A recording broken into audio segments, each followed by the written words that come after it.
Welcome to OpenEdge Database Monitoring, boring, everyday stuff.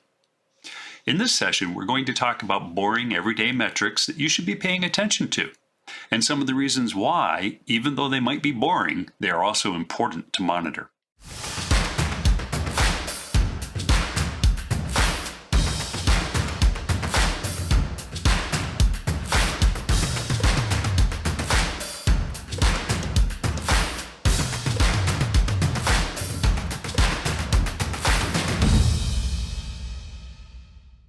I'm Tom Bascom.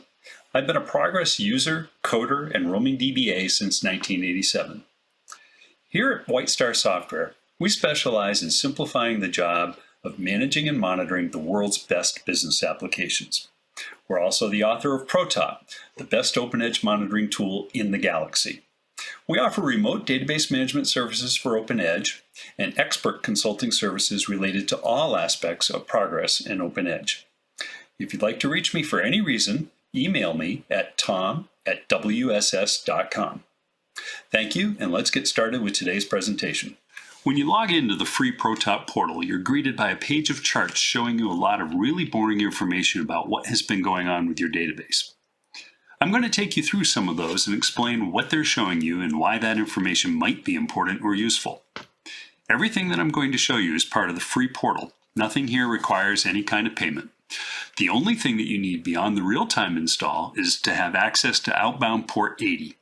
Only performance metrics are sent to the portal, no application data is included. So the first thing that you see is right at the top of the screen, the current database status. Over on the left, it's basically telling you whether your database is in a reliable, recoverable mode.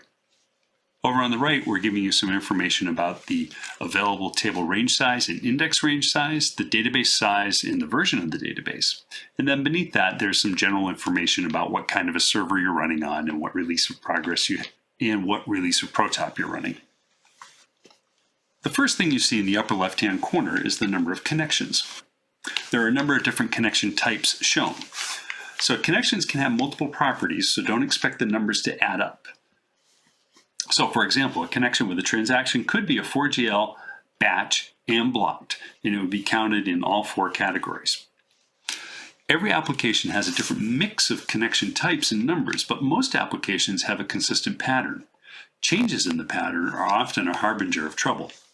Suddenly losing a whole lot of connections might mean that a network segment went down, for instance. Or if you have a sudden increase in transactions or block sessions, that might mean that there was a code change introduced which had a problem with transaction scope or record locking or something like that. You might need to go back to the coders and see if maybe they can take care of that. BogoMIPS is the bogus millions of instructions per second. A long time ago, it was popular to benchmark different computers by comparing the number of millions of instructions per second that their CPUs could execute. This was back in the days when one CPU was pretty much the rule. It's still a useful metric for some purposes. In particular, it's helpful when comparing single-threaded performance. It's also a good canary in the coal mine for misconfigured virtual machines or overloaded servers. The user experience metrics are optionally configured. That depends on whether or not we set them up when we installed ProTop or whether or not you set them up when you installed ProTop. They're not always relevant to every deployment. If you're not doing client-server stuff, then you don't really need the user experience client-server. But what they do is they measure the time required to execute a standardized 4GL query of 500 records. The three flavors are shared memory, localhost client server, and remote client server. If the three queries don't correlate, then it's likely that there are some issues in the networking stack or on the hardware that you're using for networking. If you see spiky behavior in any of these metrics, then that means that the server is probably under stress, or maybe there's a configuration problem, especially if you're virtualized. Sudden changes in the pattern, like on Friday, your BogoMIPS value was 6, and then you came into the office on Monday and suddenly your BogoMIPS is 2, probably indicates that your infrastructure people have made some change. They might have, quote unquote, upgraded your server, but not necessarily in an upward direction. And these metrics are very helpful in helping you to identify that that has happened, tell them exactly when it happened so that they can't stand there and say, well, we didn't change anything. You have evidence. Likewise, I/O response time looks at I/O metrics from an end-to-end perspective.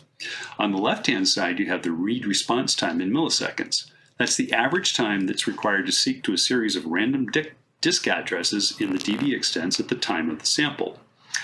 On the right-hand side, you have the time required for synchronous I/O operations used to grow the BI file to 100 megabytes at the time of the sample.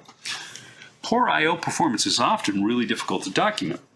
The storage team always seems to have some kind of internal tool that's telling them that, hey, everything's okay, even though you know it isn't. These metrics help you to establish what the disk performance looks like from an end-to-end perspective, and it helps you to see when something has been changed in the storage layer.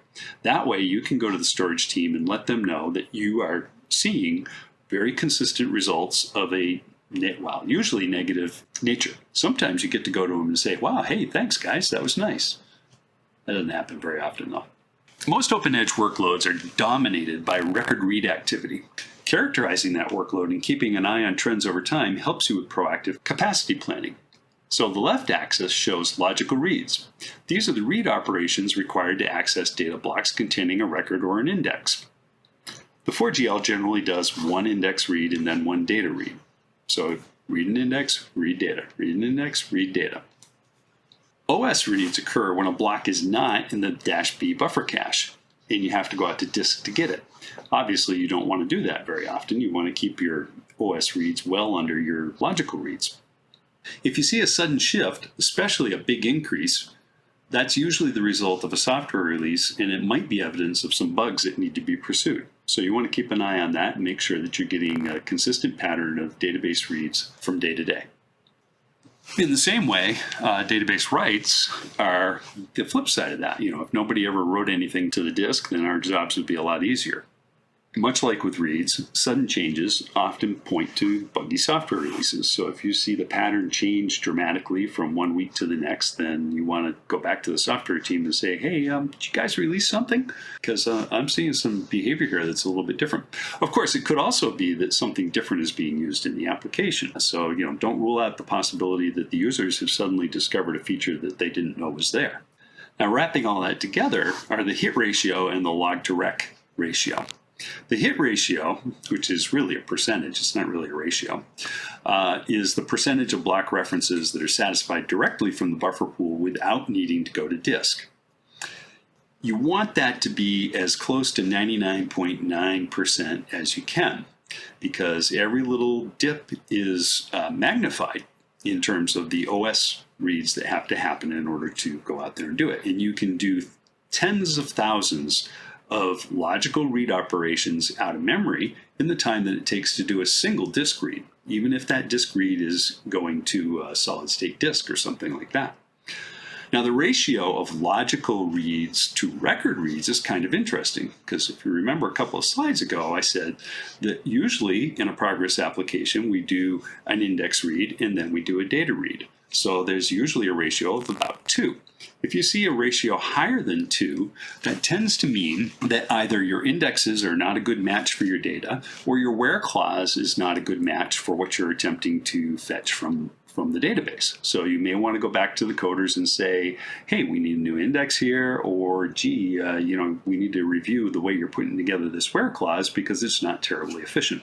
So that gives you some insight into what's going on there.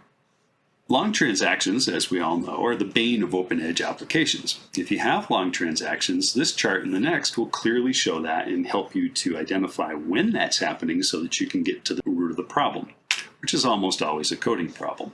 If you have long transactions, they consume excessive amounts of before image file space.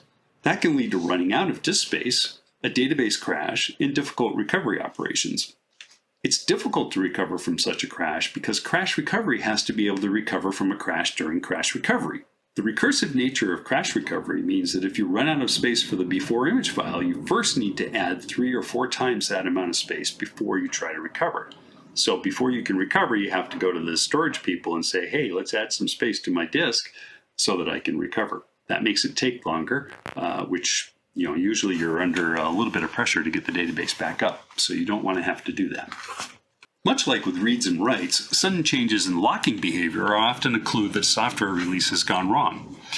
Just like with changes in reads and writes, keep in mind that ad hoc queries and user-generated reports also qualify as software releases. And sometimes it's really kind of helpful to break out your reads and writes at a finer level of granularity. So this breaks it out in terms of record reads, creates, deletes, updates, index reads, creates, deletes, and splits.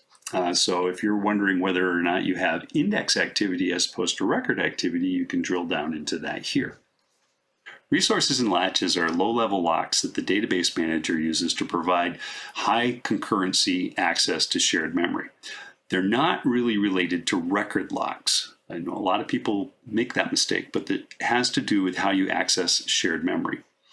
If you see a sudden change in resource and latch weights, then you probably have an issue, although it's more complicated than the kinds of coding issues that we're talking about for transactions and record locks.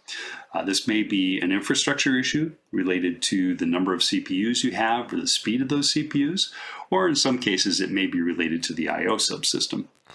But in any event, you want to pay attention to whether or not there are any sudden changes to the pattern that you see in latch and resource weights. Queries, messages, and records all have to do with the client-server protocol.